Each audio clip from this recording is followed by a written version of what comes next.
Everyone sort of. Okay, ZBA, we are live. We are recording. Phone lines are opened. Go for it.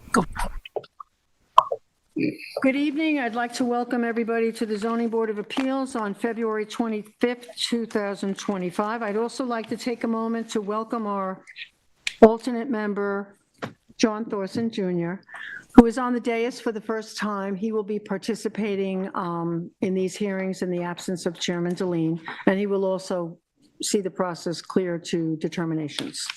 Thank So you. welcome, John. Thank you very much. There are two applications before us tonight, and the first one is 10 Homestead LLC, 10 Homestead Lane, Springs, Suffolk County Tax Map Number 300-24-5-28. Description is to allow an as-built deck to remain 11.7 feet from the side yard property line where 15 feet is required. Relief sought is one variance of 3.4 feet from 255-1110 of the East Hampton Town Code is required to allow the existing decking to remain 11.7 feet from the side yard lot line where a 15-foot setback is required. Zoning district is B residence zone, X flood zone. Secret is a type 2. And this, council, do we have an affidavit of service and posting?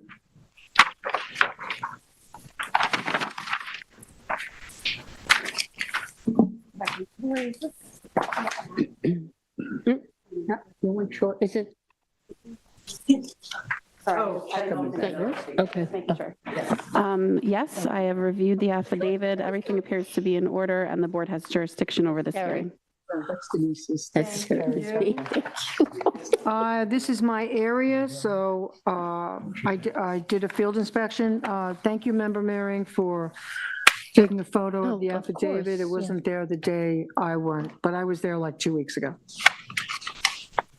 This is obviously a picture of the notice, which is in order. Next, please, Morgan. This is what we're actually, this is exactly what's before the board this evening. The variance needed is 3 feet, 3 inches. These are the deck with the concrete planters. Next, please. This is actually a good picture because it shows you the holly buffer that is very robust. Next, please. I think that might be it. Yeah, thank you. And obviously, Laura, you're here. Yes. Can I swear you in? Yes, of course. Do you swear to tell the whole truth and nothing but the truth? Yes, I do. Thank you. Lori Wiltshire for Land Planning Services, representing Ryan McNally, the homeowner, who's here with me as well. I would like to say a few words after I'm finished. On September 29th of 2022, 10 Homestead LLC was issued a building permit to construct 900 square feet of decking with 300 square feet of built-in concrete patios. This building permit was based on plans prepared by Vestige Design Studio dated September 20th, 2022, and a survey prepared by Gary Benz dated October 23rd of 2020. You will see that those are both in what I've just handed you. The top sheet is the survey, the second sheet is the plans. The deck and the planters were constructed as approved on the approved plan and survey, both of which showed the deck and planters 11.7 feet from the side yard where 15 feet is required. The building department stamped both of these plans that I've given you with a disclaimer that reads, "No oversight, error, or omission on the part of the building inspector or his representative shall legalize the erecting, construction, blah, blah, blah, of a structure that does not conform to the provisions of the East Hampton Town Zoning Code." That's exactly what we're here to do, legalize the deck and the planters that were authorized by oversight of the building department. It should be noted that this side of the property abuts a property that is in tax arrears, has an abandoned home on it, and the owner is deceased. Mr. McNally planted a dense 12-foot holly hedge along the property line to screen the zombie house from his view, but it also screens the zombie house from his patio, even though there's no one there to see it or hear it. There is also a 6-foot stockade fence, I think it's 4-foot stockade fence running along the property line. It is possible to bring the deck and planters into compliance And Mr. McNally has asked his contractor and landscaper for estimates of the cost to alter the decking and planters to do so. This work would require destroying the 2 existing concrete planters, rebuilding one of them, replanting a crepe myrtle, resetting irrigation and lighting, ripping off part of the mahogany decking and the wire railing system, and then reframing, rebuilding the smaller deck. The estimate for the construction alone came in just shy of $40,000. And the landscaping and lighting and irrigation work is not even included in that number. Clearly, implementing this work would be a financial hardship to Mr. McNally and interfere with the quiet enjoyment of his property. Due to the extensive vegetation and the fact that the deck only encroaches 3 feet into the required 15-foot setback, the deck's current location will not cause an undesirable change in the character of the neighborhood or create a detriment to the neighbors, nor will it have an adverse impact on the physical or environmental conditions of the area. Lastly, the situation was not self-created, and the relief should be granted. In addition to the 2 pieces of documentation from the building department file, I also have, I guess they're now redundant photographs of what you just showed, and then also the cost estimate that we procured from the builder. And I'm available for questions. Mr. McNally would like to say just a few words Sure. to you. And then if there's anything else, you let us know. Mr. McNally, do you swear to tell the whole truth and nothing but the truth? I do. And just identify yourself for the record? Sure. David Ryan McNally. I'm the owner of 10 Homestead LLC, 10 Homestead Lane. First of all, thank you for the opportunity to address you. I'm really sorry that we're at this point. I want to be a good neighbor. Obviously, I like to follow rules. I built exactly what I submitted to the building department. Had I been told that what was being built was not in compliance, I would have changed my plans earlier. Unfortunately, this is where we are. I hope that you can, see it, within your purview to allow it to continue the way it is. I don't think that I'm disturbing anybody. I've done everything in my power to try to screen properly for, the zombie house or anyone who could possibly live there in the future. But again, thank you for your time. I appreciate it. Thank you. Thank you. Can we hear from the planning department now? Oh, yes, absolutely. Good evening, Board. Hi, Morgan Morgan. Slater for the Planning Department.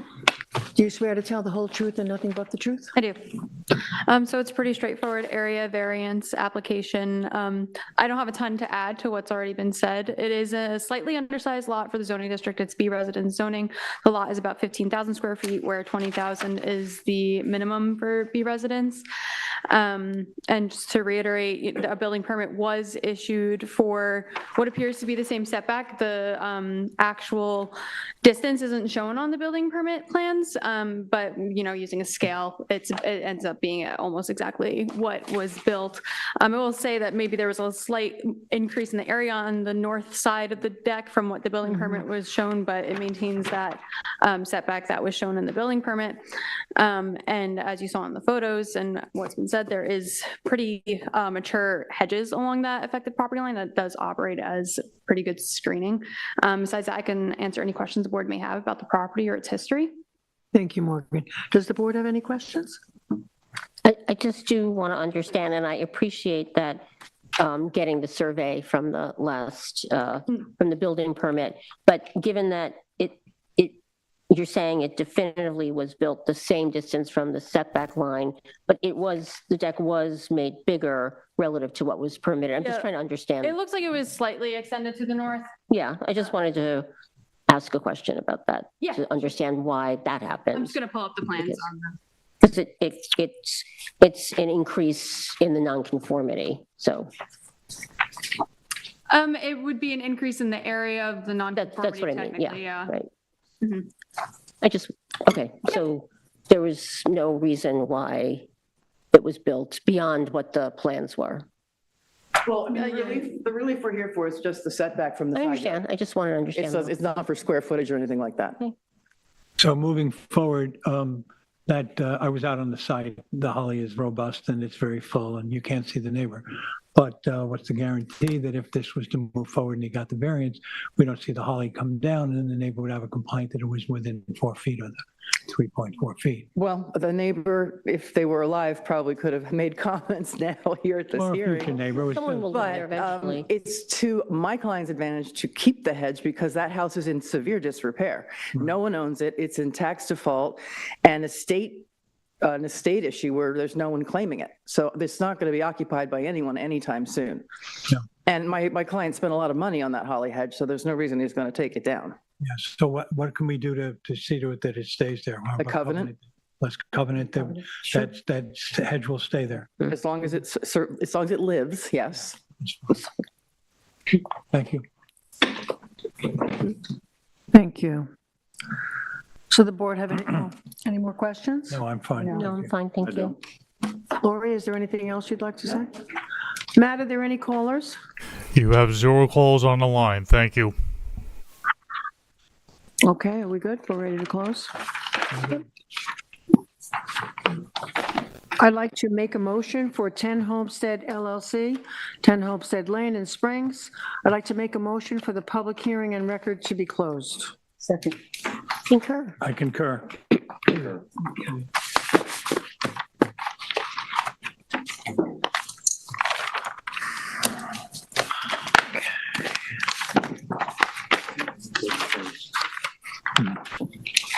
Our second public hearing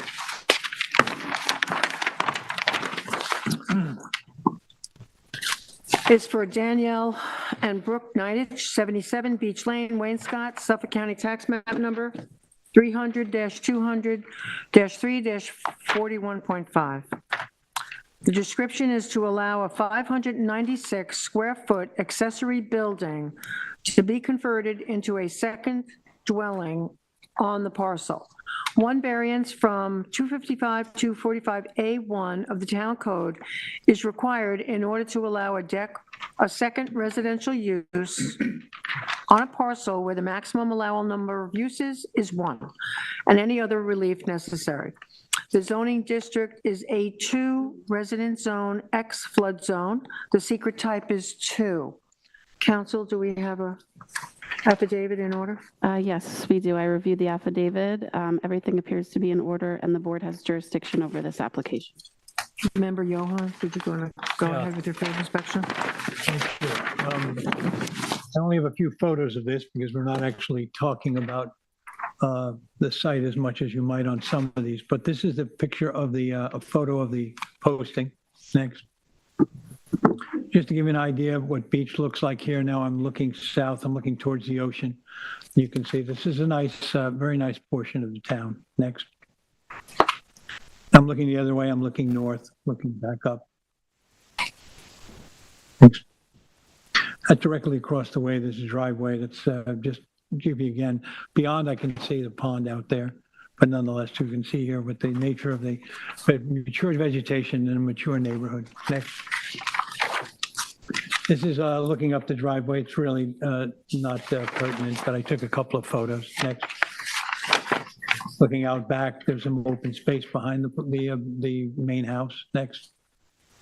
And when I look over towards where we're going to cross through that gate, I'm going to go through that gate and go out. That is not the structure under discussion, but it's another structure, the barn on there. Here it is. This is the cottage. Historic cottage has been described to us. It's been moved from in one other spot over on Town Line Road to here. Next, I think I have one more. There, I'm just looking down the side. Property line is off to my right. This is south of the main house and where the posting was. It's a fairly wide lot. You can see that on the survey. I think that's what I have, right, Don? Thank you. Thank you, Member Johan. Is there anyone here to speak to this application?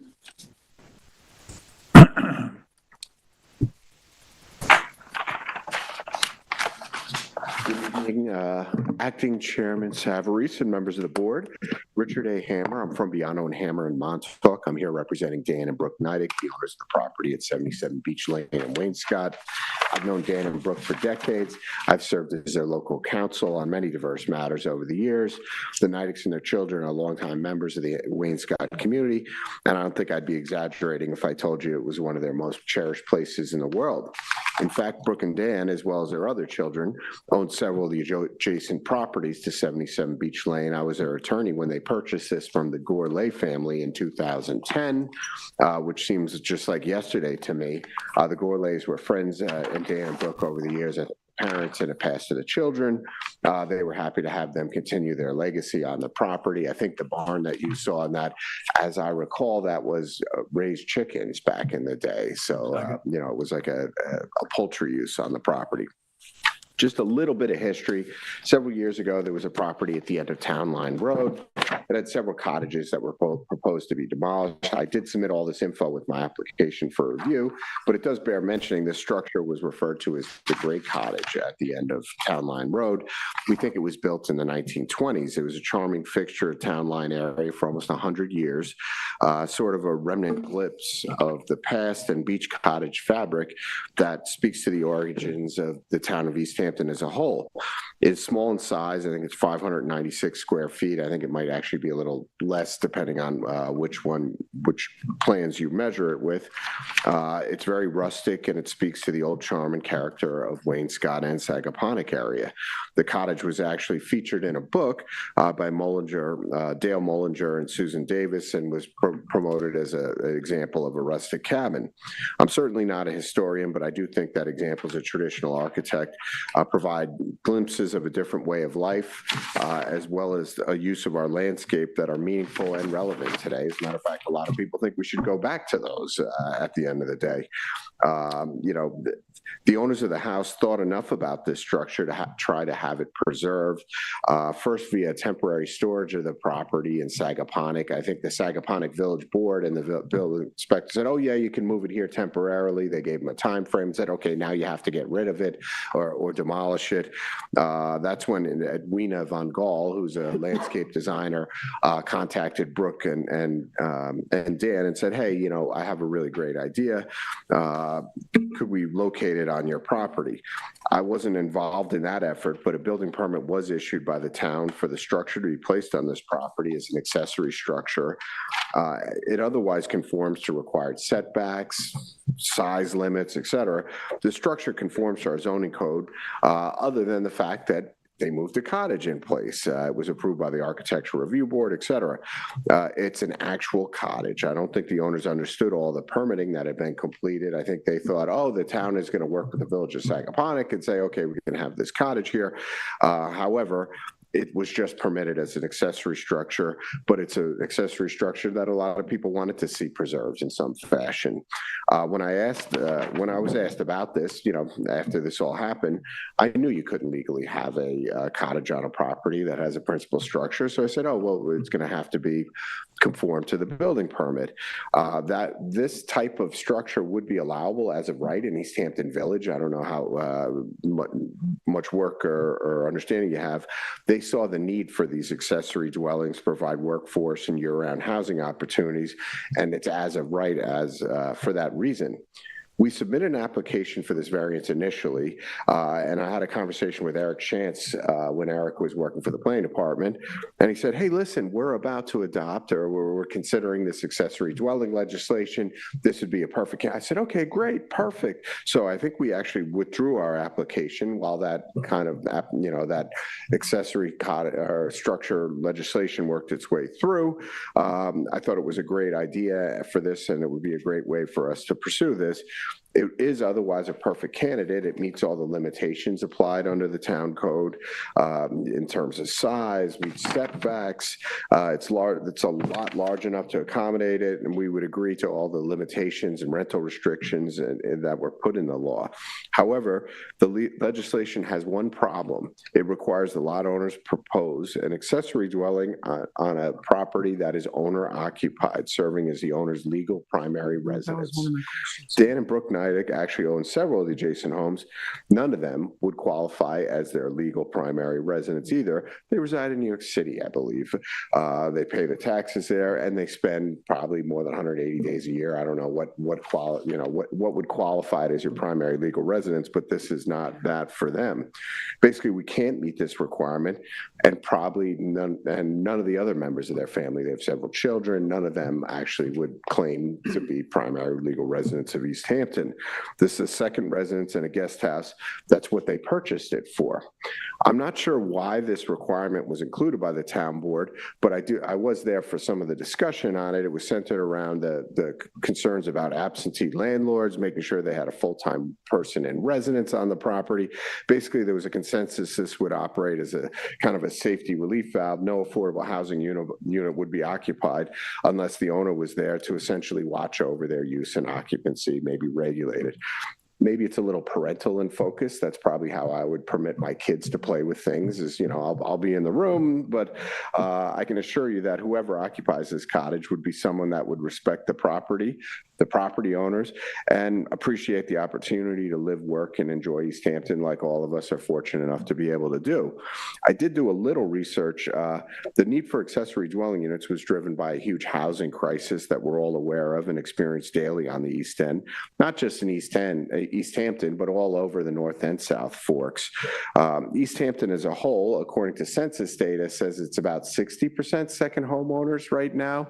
I've seen it down as low as 50. There was even a letter submitted to the file on this that claims Wainscott is 90% secondary homes. So I'm not sure the exact number, maybe the planning department has it, but I think in the comp plan it said it was about 50 to 60%.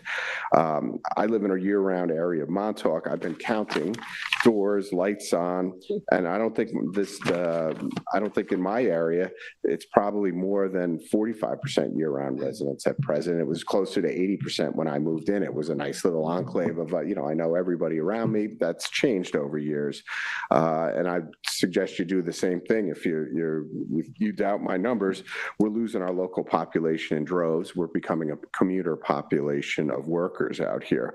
The town's effort to address a real and compelling problem excludes more than 50% of available properties, and according to the letter, more than 90% in Wainscott alone. Perhaps even more based on the size limitations applicable to these under the code. They're not qualified to contribute, maybe not to a solution, but at least help address a problem targeted by the legislation. I don't know whether that's a good or a bad requirement, but in this case, I think it's an unnecessary one. The zoning board could approve this application and impose conditions essentially identical to the requirements of 255-1163, more or less word for word. And if this cottage is rented, it has to follow rental restrictions, maintain as an accessory dwelling unit in Wainscott, and we'll accept these. I do think if you look at the legislation, the number of these dwelling units per school district is limited and can be limited by the town board by resolution. So there's no intent to overwhelm the school district, or at least have everybody maintain their fair share. I think that was one of the points of the letter that we received in opposition, was sort of protective of the school district. That's a cap that's maintained by the town. So I think if you were to bring this into an eligible property, the town could simply reduce by one the number that would be permitted in Wainscott if it was, a sending unit for kids to the school district. I also think it's kind of unlikely that in a 600 square foot house, I can't imagine moving in there with my kids. I don't know where I'd sleep. I'd probably have to sleep in the barn, the chicken barn, basically. But this is not a income producing property. This wasn't designed to be an income producing cottage on the property. It was done primarily to preserve the cottage. And now that we have this available second use, I think it makes a lot of sense to consider that. I've heard the Nidex property referred to as Camp Nidec by the Nidex. Basically, they use it for friends, family, and guests, basically. So that's really the way this compound is used and would continue to be used. And adding a potential, affordable housing unit for an artist, caretaker, any other worker on the property, which would have to be occupied as a legal domicile, subject to inspection. The code is very explicit in terms of how these things have to be regulated, subject to inspection, et cetera. just isn't a bad idea in my view. We just can't meet the residency requirement that the law sets forth. I do think it's a good idea to reuse a cottage in this fashion and to provide an opportunity that's not going to otherwise exist in the Wainscott area to accommodate this. Should you deny the application, the structure will remain exactly as it was constructed, and it'll just lose the residential use that it's had for up to 100 years. I'll bet at a different location, but it won't serve any use to the community.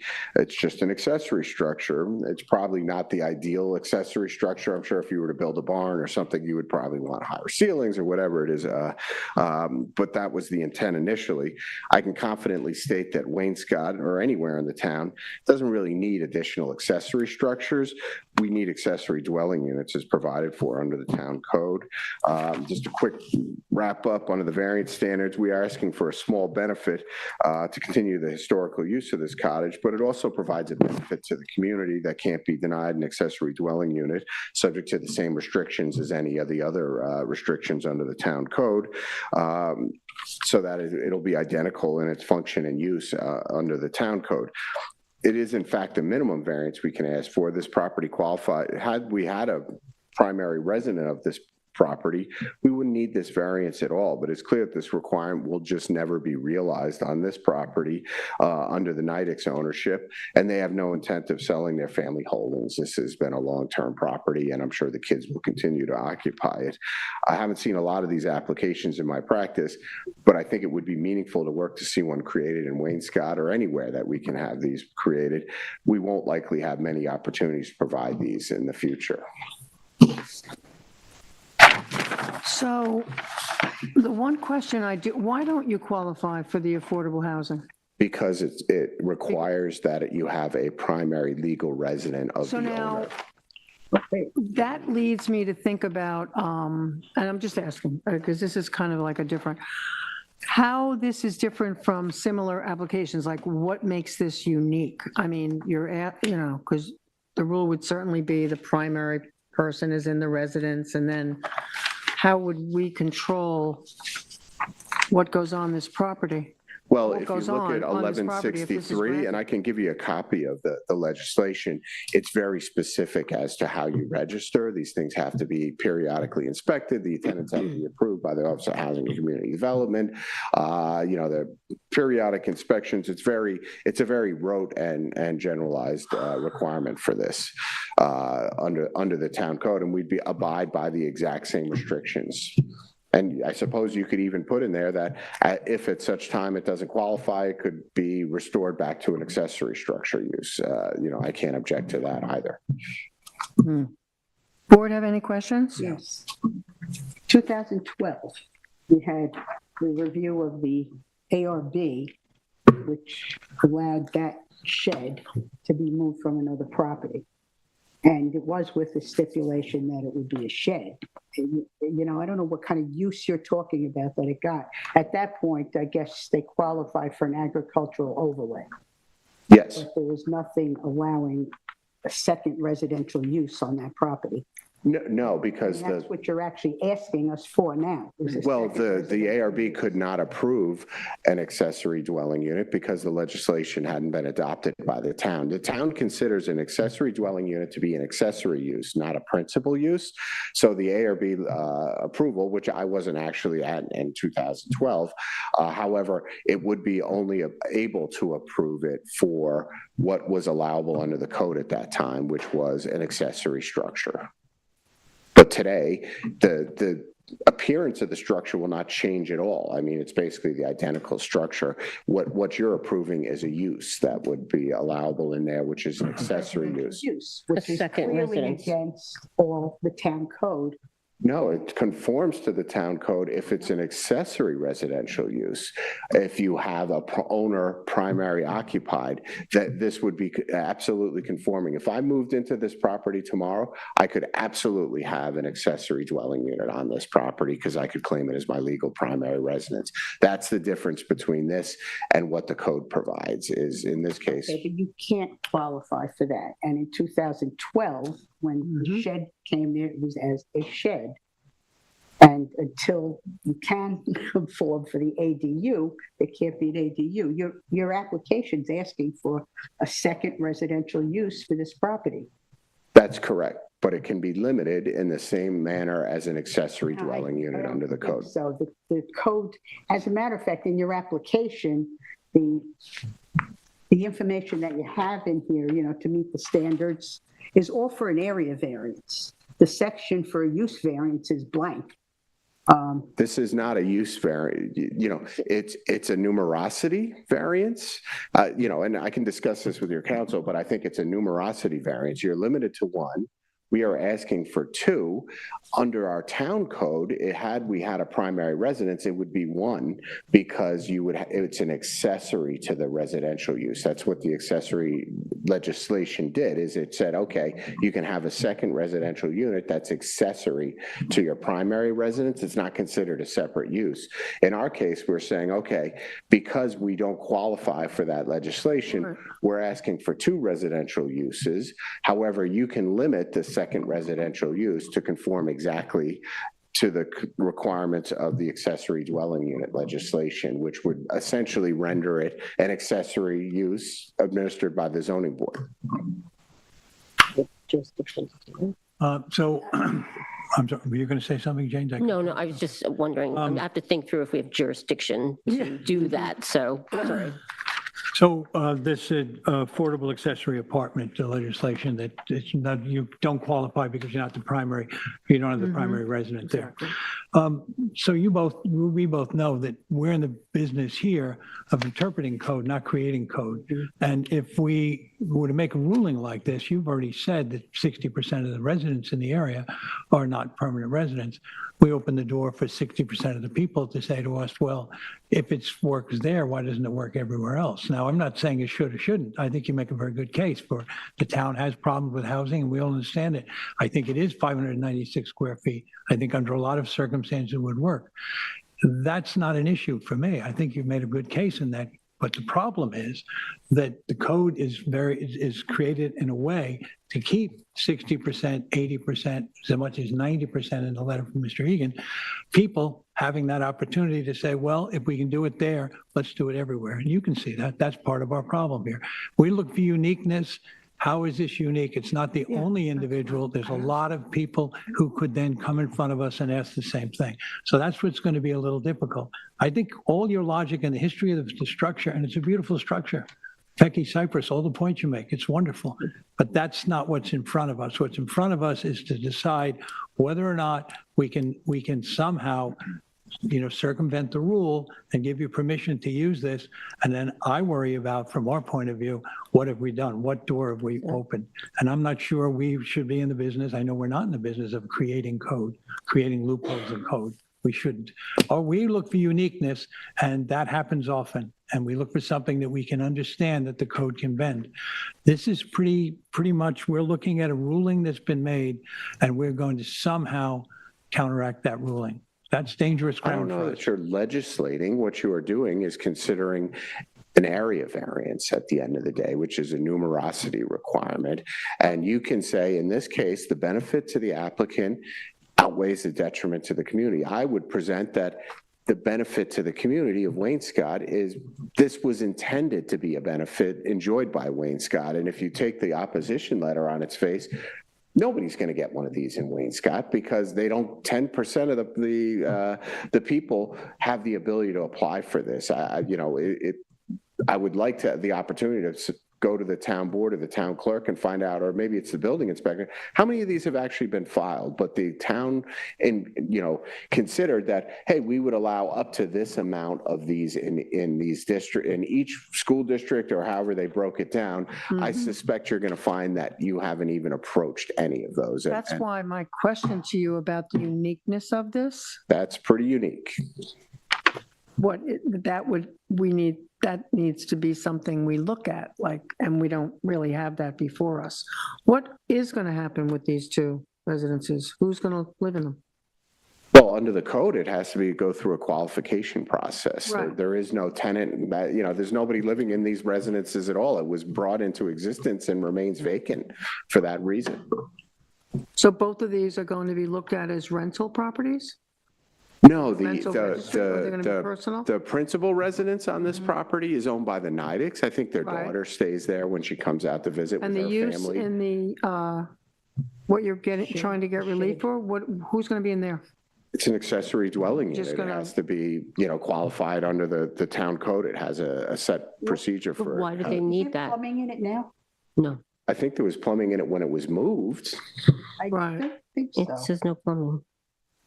Okay, going back to your application and what reasons led you to request this variance rather than to comply with the town code. The only way to preserve the cottage was to relocate it to another property willing to receive it. Okay.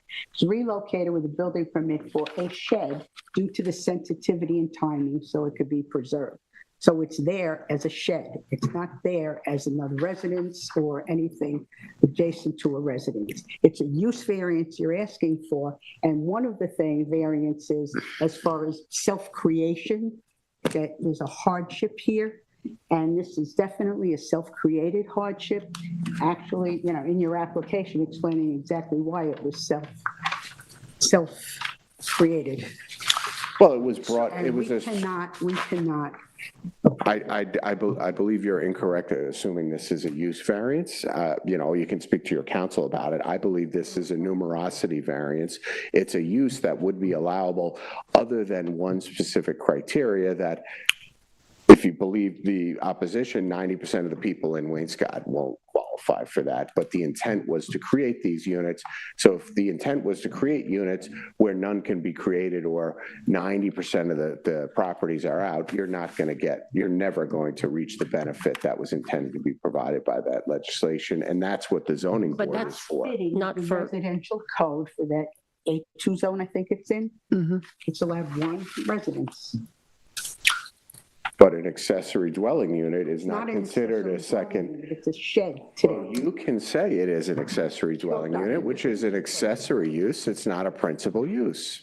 All right, so maybe it's time to hear from the planning department. Sure. John, I'm sorry. I have one question for you, if you don't mind. When it was moved in 2012, it was by the current owners. It was moved by the current owners, yes. And what was the intended use in 2012 for the structure? They applied for it as a accessory structure, basically, because it needed to be removed from Sagaponic or it was going to be destroyed, basically. So an accessory structure, and here it's defined as a shed. Yeah. What has it been used for? I don't think it has had any use. It just sat there empty for Well, 12 years. They put it on a foundation or whatever, and it's just kind of sat there. Okay. It's not that, I mean, you were there today. I don't think there's any occupation of any of the houses on the property outside of the season. Thank you, Andy. Can we hear from the planning department, please? Good evening, Tyler Borsak for the Planning Department. Do you swear to tell the whole truth and nothing but the truth? I do. So the subject property is located on the east side of Beach Lane in Wainscott. The project for the board is in order to allow plumbing to an existing currently structure currently noted as a shed and to allow a second residential use on the property. The applicants have gone into detail as to the history of the building and how it came to be on the subject property as part of a 2012 ARB determination. Applications for second uses on residential properties are exceedingly rare and often have extenuating circumstances such as exchanging an existing second use from one property to another as part of a lot line modification or demolishing an existing second use and constructing a new one, resulting in no increase in the number of total uses on the property. As such, the applicant will need to establish how the subject property is unique enough to differentiate it from other similar applications. Granting a second use on a parcel of land in order to convert a structure which currently exists as a legal structure could cause an undesirable change in the character of the neighborhood and the town as a whole by setting a new precedent for such variances. The benefit of a second residential use on the parcel could be achieved through the affordable accessory apartment provisions of the town code, which were specifically established by the town board in order to allow smaller accessory structures to contain living space. It appears that the applicants do not meet the requirements of the affordable accessory apartments, but there does not appear to be any special circumstances that would set this parcel apart from any others. it sounds more like this should be a discussion for the town board at this point, whether the town board wants to allow second homeowners to then have affordable accessory apartments on them or not. But as it is now, clearly the town board specifically stated that they wanted to be principal homeowners with that to allow them to have affordable accessory apartments. It's pretty clear in the requirements for that. A variance for a second use on the parcel would be substantial, given the limited number of variants that have been granted from this section of the town code. The variance is also self-created. The applicants moved the structure to the property knowing that a second residence is not permitted, and for over 10 years benefited from the structure as a shed. The board should be cautious with granting of variances from sections of the town code that are seldom varied, and from which variances are seemingly granted only when unique circumstances exist. The subject parcel is not significantly unique, is not large enough to subdivide in order to have two single-family parcels. The structure does not appear to hold any significant historical value that is unable to be preserved as it currently exists. And the affordable accessory apartment provisions in the town code provide an avenue for the applicant to utilize in order to have an allowable second use on the parcel if they did qualify.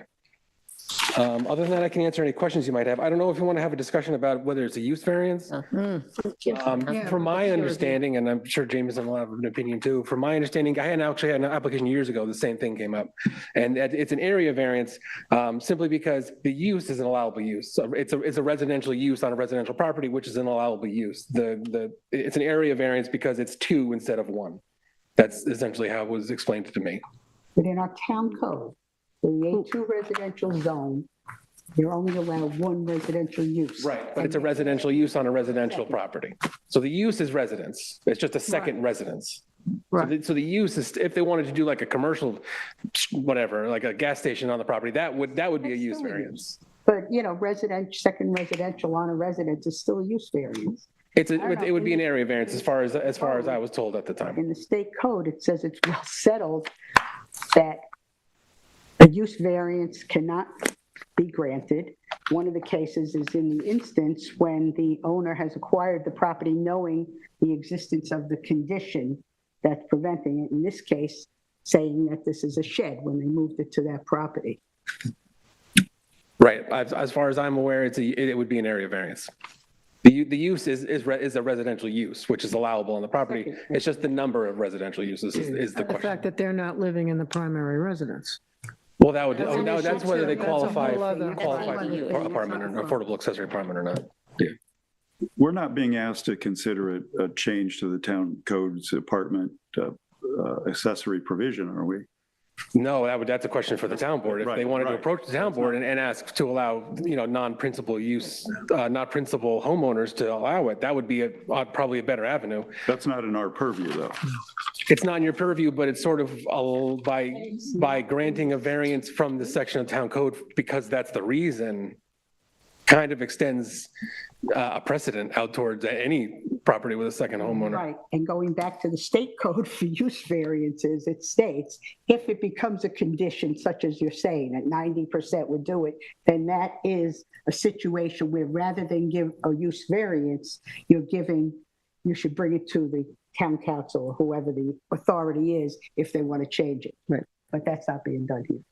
Right. I don't know if they approached the town board. I don't know anything about that, but that would be a reasonable avenue to at least look into to see if they'd be amenable to that. Mm-hmm. Anybody have any more questions for Tyler? Good, thank you. Thank you. Andy, would you like to? I know. Andy, would you, just before? Matt, do we have any callers? You have 0 calls on the line. Thank you. Any comments, Andy? Well, I do think this is a pretty unique circumstance. And yes, this board is sitting looking at an area variance standard for something that I think there is a compelling need. Reasonable minds can disagree on whether or not this is, something the board should grant or shouldn't grant. However, I think if you look at the variance standards and the area variance standards, this does qualify. This is an owner who owns 3 of the adjacent properties, none of whom qualifies to have an accessory. And it's probably an owner who's generating enough, local work that this would be really beneficial to the Wayne-Scott community. People are working on these properties, whether they're housed here or not. Where are they coming from? Surely somewhere else. This is an opportunity for this board to say, we think the benefit you're asking for benefits the community as a whole. And there are limits on these things by school district. That was intended, and I think the board can vary those. If this board had an influx of applications for people looking to help address the affordable housing crisis, as somebody who lives out here, that's pretty good. If we just can't exceed what the intention was, and the board could, I think it says annually, they can reduce the numbers or increase the numbers based on their proposed need or what has been granted. And I think it would be helpful. I would love to keep the record open so that if Tyler could provide numbers to the board in terms of how many from Wayne-Scott, how many, what the targeted numbers were, and whether or not we've, met those limits. I mean, I could do that as well, but I'm asking the town to then give me, it's just a little bit more cumbersome. So I think that would be a helpful piece of information for the board to have in their file. No, I I don't don't think want we're to going to leave the record that. open for the That's planning just department. I not- think we're going to leave the record not open part of for our you to standards. provide us with Yeah. information. I'm happy to foil. Carol Brand will be I mean, it's happy to hear public from you. knowledge. It's out there. It's public How long knowledge. would you need to provide these? 7 days, probably. I'll foil it tomorrow morning. More. Oh, it's a FOIL request, right? And it might require them to assemble data. Yeah. How about you keep the record open until I get the document? I will submit the FOIL to the town clerk, and they have. So why don't we start by leaving the record open for 3 weeks, and if you need more, you let us know. Okay. 30 days. You want to go 30 days? I don't agree to leave the record open. We could for leave the this. record open for 30 days, and I'm not exactly what this is. What we leaving it open would you for? explain it to them, Andy? I'm gonna. No, I know what it is. I heard what it is. Oh, sorry, Okay. you don't know. Sorry. Repeat Go it for ahead. me, Yeah, please. sorry, sir. So what I would like to submit from the board is the town's compilation of how many of these affordable dwelling units have been created pursuant to the legislation. Wayne-Scott, and if I can, I'll get other, just so that the board has a better idea of outputs of what was intended from the benefit of the legislation. And is that on the assumption that the intended purpose of making this a dwelling is for affordable housing? Yes. Well, eventually. Yes. Yeah. That can be. Yeah, I'm agreeing to be bound by the same legislation. It's just a different mechanism of creation. Right now, it's just acres. We good? I don't know. Do you want to move forward and close, or? Yeah, let's move forward. Thank you, Andy. Okay, thank you. Thank you, Andy. Then in the application of Daniel and Brooke Natick, 77 Beach Lane, Wayne-Scott, Suffolk County Tax Map 300-200-3-41.6. I'd like to make a motion to close the public hearing at this time, but to leave the record open for 30 days in order for the applicant to supply data supporting their contention about the use of to supply additional data to support their argument. Do we have a second? I second. I'm You concur? voting nay. So wait, how does this work? I would Well, vote if yes you to don't close the concur, hearing. No, then I'm not concurring. All right, so we have, and you're not? All right, so it's a 3-2 in favor of this.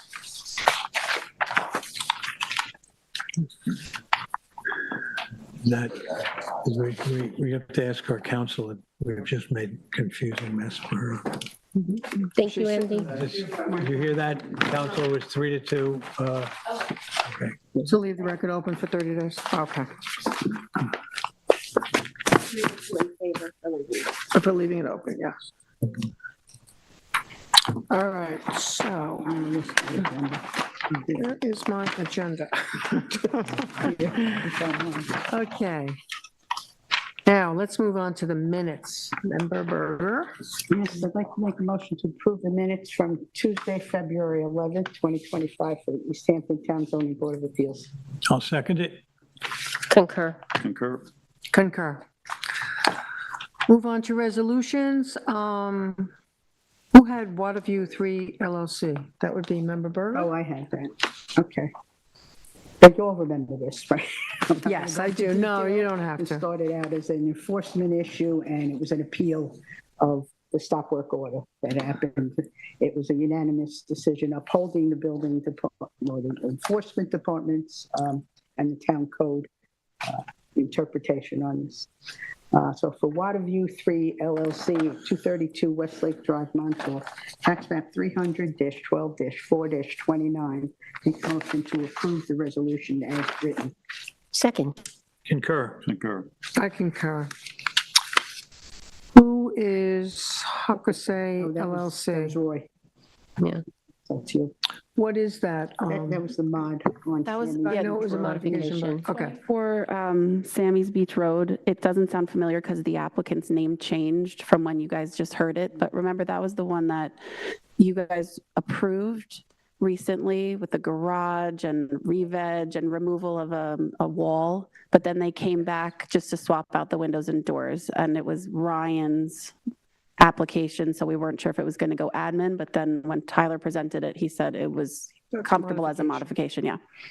Okay, so in the matter of Hakusei LLC, 24 Sammy's Beach Road, East Hampton, Suffolk County Tax Map Number 300-56-2-35.3, I make a motion to approve the modification as written. I'll second it. Concur. Concur.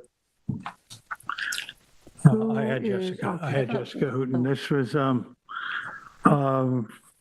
let's see, there was an effort to bring into compliance a number of violations. Work had been done without building permits. There was also going to be removal of part of a deck that was abutting a wetland.